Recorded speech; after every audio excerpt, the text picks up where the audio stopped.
एक चुटकी सिंदूर की कीमत तुम क्या जानो रमेश बाबू।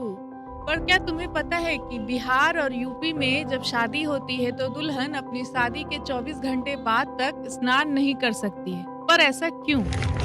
आज हम बात करेंगे उस एक चुटकी सिंदूर की, जो कि हमारी जिंदगी की एक नई शुरुआत होती है और इसमें छिपा है science. Welcome back to my series science behind 16 सिंगार एपिसोड 2।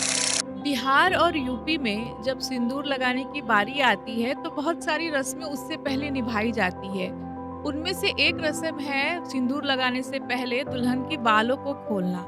ऐसा कहा जाता है हमारे बूढ़े बुजुर्गों के द्वारा कि बाल में अगर गांठ पड़ी है तो माइंड रिलैक्स नहीं होता, इसलिए बालों में पड़ी गांठ को खोला जाता है। तो हमारे घर की जितनी भी औरतें होती हैं वो दुल्हन के बालों को खोलती हैं। उसके बाद जाकर माइंड रिलैक्स होता है, तब सिंदूर को अप्लाई किया जाता है। और मॉडर्न साइंस कहता है कि माइंड जब रिलैक्स होता है तब हमारा पीनल ग्लैंड पे जब सिंदूर लगता है तो ये ज़्यादा असरदार होता है, इसलिए बालों को खोला जाता है। आपको पता है एक और इंटरेस्टिंग बात, हमारे यहाँ सिंदूर भरने से पहले मांग में मांग निकाली जाती है, जिसके लिए लकड़ी की कंघी का इस्तेमाल होता है। अब लकड़ी की कंघी क्यों इस्तेमाल होता है? क्योंकि ऐसा बोला जाता है कि प्लास्टिक में स्टैटिक चार्जेस होते हैं जिसके कारण हमें इरिटेशन हो सकती है, इसलिए लकड़ी की कंघी का इस्तेमाल किया जाता है।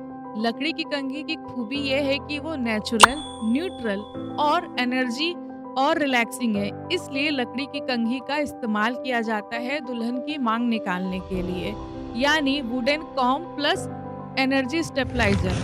अब बारी आती है घी अप्लाई करने की। ये सबसे सुंदर पार्ट है। घी इसलिए अप्लाई किया जाता है सिंदूर लगाने से पहले क्योंकि वो तो एक तो स्किन को सूद करता है और हमारी एनर्जी को भी ब्लॉक करता है। इसलिए कहा जाता है कि मरकरी और हल्दी वाले सिंदूर को लगाने से पहले घी को अप्लाई करना चाहिए, ताकि ये एक प्रोटेक्शन लेयर की तरह काम कर सके। अब बारी आती है एक और इंटरेस्टिंग रस्म की, यानी दूल्हा दुल्हन के पास एक गुप्त पर्दा बनाना चारों तरफ से।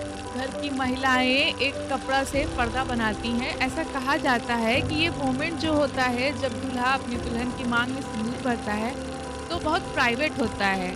बूढ़े बुजुर्गों का कहना था कि इसमें किसी और की नज़र न लगे, इसलिए चारों तरफ से ढक कर इस सिंदूर को भरा जाता है। ऐसा कहा जाता है कि सिंदूर भरते वक्त दूल्हे की नज़र सिर्फ अपनी दुल्हन पर हो, इसलिए इस तरह का रस्म अपनाया जाता है सिंदूर भरने से पहले, यानी प्रोटेक्शन भी, साइकोलॉजी भी और इसके पीछे छुपा साइंस भी। क्योंकि दुल्हन अगले 24 घंटे तक नहा नहीं सकती है, इसीलिए कहा जाता है, क्योंकि ये एक बॉडी प्रोसेसिंग और बॉडी एडेप्टेशन का प्रोसेस है जो कुछ घंटों तक चलता है। आपको पता है हमारे बिहार और यूपी में सिंदूर का रंग सिर्फ लाल नहीं, आपको गुलाबी और ऑरेंज भी देखने को मिलेगा, क्योंकि पुराने समय में सिंदूर कुमकुम, हल्दी, चूना और मरकरी से मिलाकर बनाया जाता था, जिसके कारण ये एक न्यूट्रल ऑरेंज कलर ले लेता था। और ये जो रंग है वो सबसे ज्यादा पॉजिटिविटी को क्रिएट करता है, इसलिए इस रंग का इस्तेमाल किया जाता है।